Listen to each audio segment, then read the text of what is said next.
Qu'obtient-on par le croisement du parrain et d'un philosophe? Une offre qu'on ne peut pas comprendre.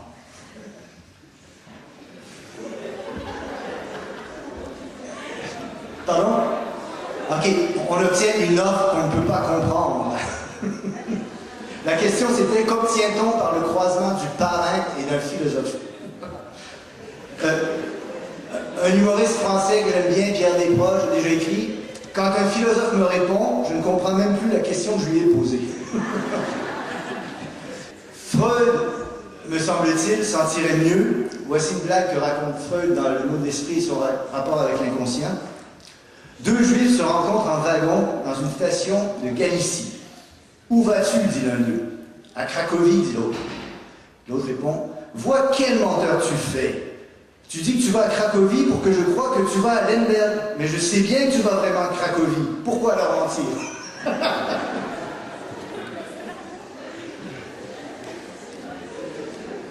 Pourtant, les philosophes ont vraiment pris l'humour comme objet de réflexion et avancé quelques théories pour l'expliquer. Socrate va s'efforcer d'élucider cette énigme. Le voici au milieu des hommes, sur la place publique, questionnant chacun sur ses activités ordinaires et quotidiennes, sur le savoir dont il se réclame ou qu'elle présuppose. Le questionneur propose une réponse, et Socrate l'examine et la réfute. Une nouvelle définition est alors mise de l'avant, et le processus recommence.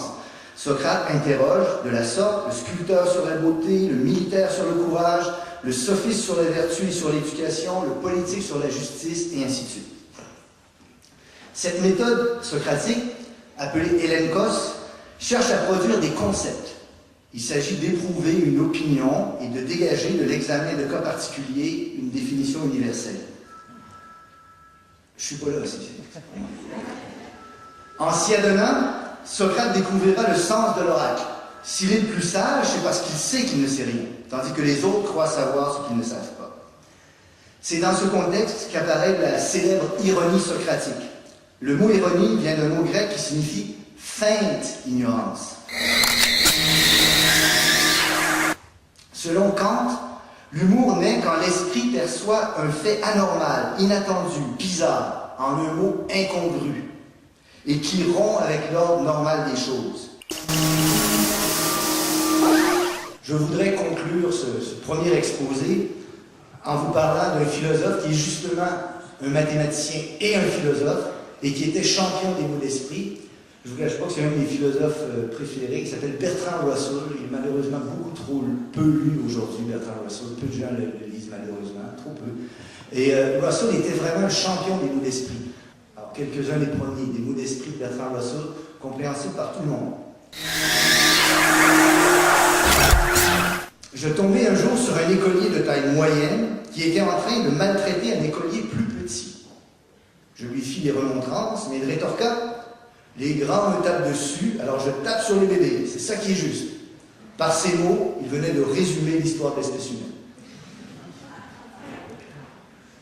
On dit souvent que c'est un grand mal de s'attaquer aux religions, parce que la religion rend l'homme vertueux. C'est ce qu'on dit, je ne l'ai jamais observé. Les êtres humains naissent ignorants, pas stupides. C'est l'éducation qui les rend comme ça. Les mathématiciens sont par exemple présumés être lunatiques et incapables de comprendre que telle ou telle démonstration ne soit pas immédiatement claire à tout le monde. Une délégation d'étudiantes et d'étudiants se rend au bureau du professeur de mathématiques pour se plaindre de son enseignement. Pour vous, professeur, dit-il, tout est clair et évident, comme vous le dites souvent, mais pas pour nous. Vous allez trop rapidement et nous n'avons pas le temps de prendre des notes. Si vous donniez des exemples et si vous preniez le temps d'écrire un peu au tableau, nous pourrions mieux vous suivre, les choses pourraient alors nous sembler, à nous aussi, claires et évidentes. Le professeur promet de s'amender, en prendre une note, Et le lendemain, il donne son cours. Mais emporté par son sujet, il procède encore une fois comme à son habitude. Quand il a terminé son exposé, il dit « Et comme vous le voyez, tout cela est parfaitement clair et évident. » Cela lui rappelle sa promesse. Il reprend aussitôt « Clair et évident comme 2 et 2 font 4. » Et il va au tableau et il écrit 2 plus 2 égale 4.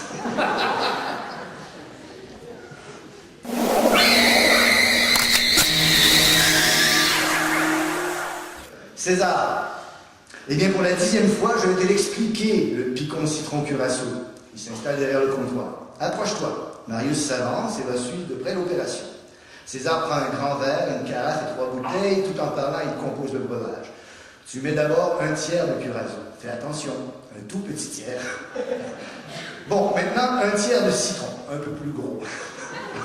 Ensuite, un bon tiers de picon. Regarde la couleur, regarde comme c'est joli. Et à la fin, un grand tiers d'eau. Voilà. Marius, et ça fait 4 tiers. César, exactement. J'espère que cette fois tu as compris. Il boit une gorgée du mélange. Marius, dans un verre, il n'y a que 3 tiers. César, mais imbécile, ça dépend de la grosseur des tiers. Marius, et non, ça ne dépend pas. Même dans un arrosoir, on ne peut mettre que 3 tiers. César, triomphant. Alors explique-moi comment j'en ai mis 4 dans ce verre. Marius, ça c'est de l'arithmétique. Bon, si ces blagues reposent sur des concepts mathématiques, on peut aussi, comme je l'ai dit, rire grâce au nom de certains concepts mathématiques qui permettent de faire des jeux de mots. En voici quelques exemples. Logarithme et exponentielle vont au restaurant. Qui paie l'addition? Exponentielle, parce que logarithme n'est pas rien.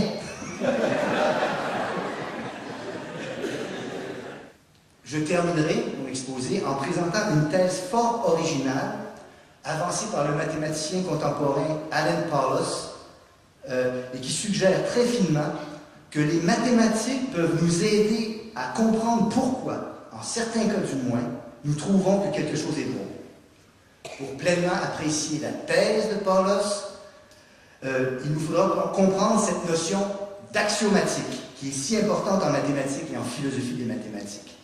Je l'exposerai tout à l'heure.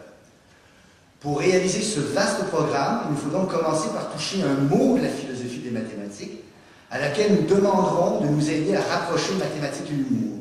Je vous suggère des réponses que des mathématiciens pourraient donner à cette question. Alors, pourquoi la poule a-t-elle traversé la rue?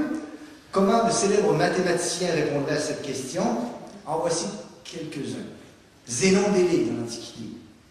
La poule n'est jamais parvenue de l'autre côté de la rue. Pythagore, selon une diagonale.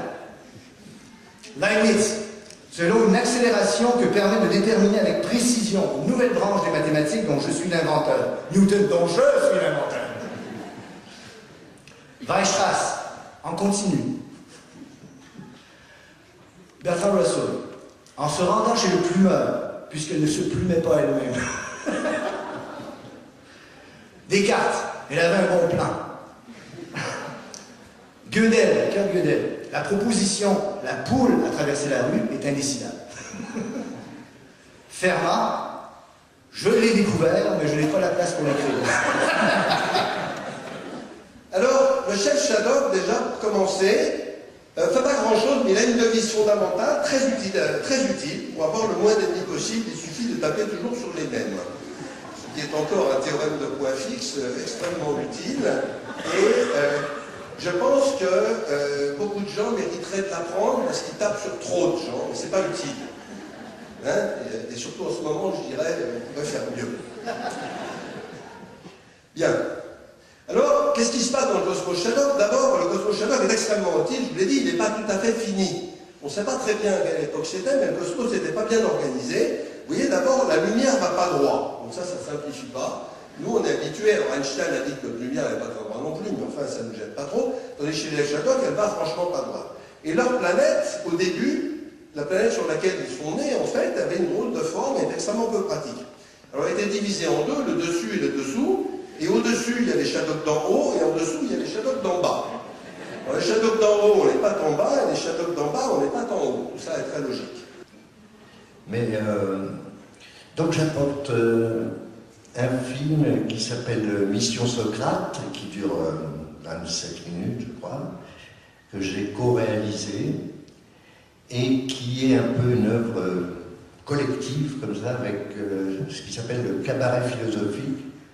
Et le cabaret philosophique, c'est une sorte de trio, c'est trois gars comme ça qu'on a l'occasion de voir plus particulièrement dans une sorte de circuit B des spectacles, du monde des spectacles, qui s'appelle la rue. Alors la rue, enfin c'est des gens qu'on voit jamais à la télévision et tout ça, il faut se promener dans la rue pour les voir. Et avec un jeune producteur qui n'avait pas d'argent, on s'est débrouillé pour faire un film comme ça. Le producteur a amené un peu les camions et la nourriture, et puis on s'est débrouillé. Il y a eu beaucoup de bonne volonté de toutes sortes. Alors voilà, il a un tirage, je ne sais pas s'il est pop le film, mais enfin je sais qu'il n'est pas très philosophique.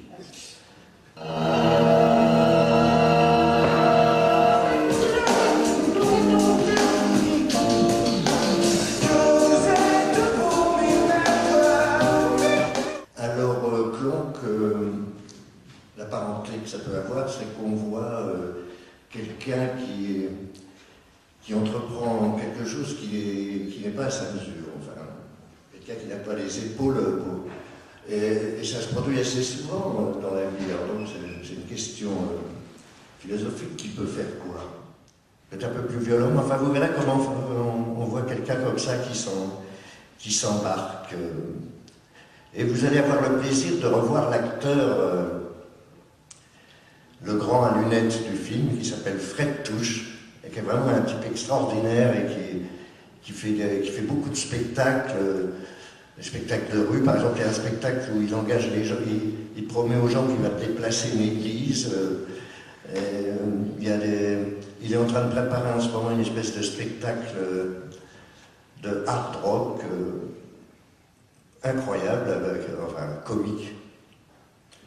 Je l'ai vu dans un spectacle dont j'ai oublié le titre il n'y a pas longtemps, où il faisait passer un missile de main en main. Il a acheté un missile, je ne sais où, il faisait passer le spectateur comme ça. Et il est toujours très surprenant dans ce qu'il fait. Alors si vous avez l'occasion de voir l'affiche un jour, le cabaret philosophique ou Fred Touche, et puis aussi Arnaud, celui qui est chauve, Arnaud fait un spectacle qui s'appelle L'Oiseau Bleu. Si un jour vous voyez une affiche aussi, L'Oiseau Bleu, vous pouvez y courir parce que c'est des gens que vous ne verrez jamais à la télévision, mais qui sont très très étonnants et souvent bien supérieurs aux comiques qu'on a l'habitude de voir, quoi.